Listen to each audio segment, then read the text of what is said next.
My name is Yaar. I'm on team here, and I have been here for about 18 months.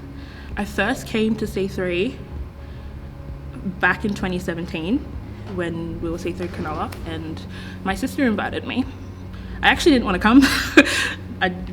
I was just going through a lot in life, and I had such a hard heart towards God, and this was not how I wanted to spend my Sunday. And then I walked into the building with just this sort of, not anger, not resentment, just like, I don't want to be here. And I walked into that service, and that is where my life changed forever. I grew up in a Christian household. Mum and Dad put all 6 kids of us into church very quickly and into serving.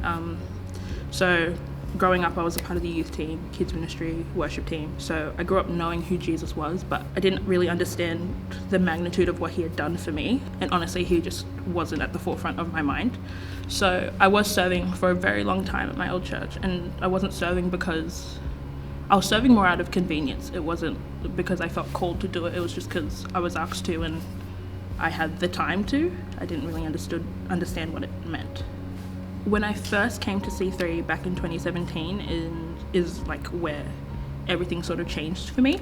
Home life wasn't great, and I just had lost all hope. I had so much anxiety, and I was depressed, and I didn't see a future for myself at all. And so when I first came to C3, I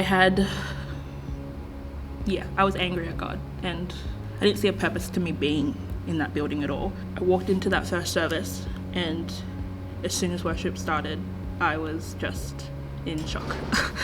I couldn't explain it. It was like I saw that worship team, and I saw the song leader, and she just had so much freedom and authority, and it wasn't just them, it was everybody in that room. It was like they had problems, but they didn't care about it because they believed in this guy who could solve everything, who had a plan for them, and they were so carefree. And I was like, oh, okay. And I just bawled my eyes out, and I looked up on stage, and I was like, oh, I want to do that. I want to lead people in worship. I want to lead people to the feet of Jesus. And that for me was massive, because I honestly did not see myself making it to the age of 20.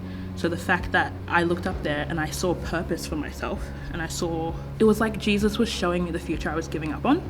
And I was like, okay. I just cried. I was like, all right, this is it. I'm done fighting it for myself. I'm done trying to do this on my own without him.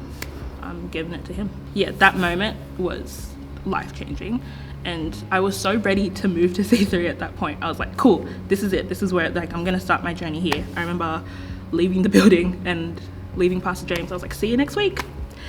He didn't see me for 2 years.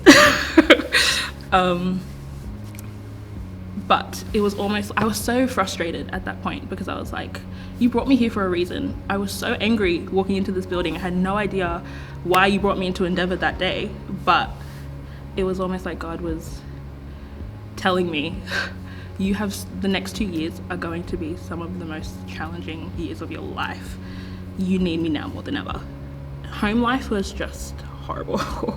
I don't have a great relationship with my dad, and so things from there sort of escalated with abuse, and just it wasn't a great time. And at that time, things with my other church were ramping up as well, and so I used that as a way to escape what was going on at home. I used that to escape what was going on at home, and I sort of just waited until I got strength from God. I was for so long sitting there and saying that, Jesus, come take it, come take what it is. It's so much easier said than done. End of 2019, I came to C3. I just moving out of home. I just left my old church, and I was like, I wasn't searching for anything. I just needed a safe space, and I came here. I met family, not community. I met a family. They were so loving and kind, and so willing to walk alongside me and journey with me through healing and forgiveness, and all the anger I was feeling, not just to my family but to God as well, teaching me that it's okay to be angry at God because he can handle it, and showing me how loved I am, not just by them but by my Heavenly Father. If I was to say anything to 2017 version of myself,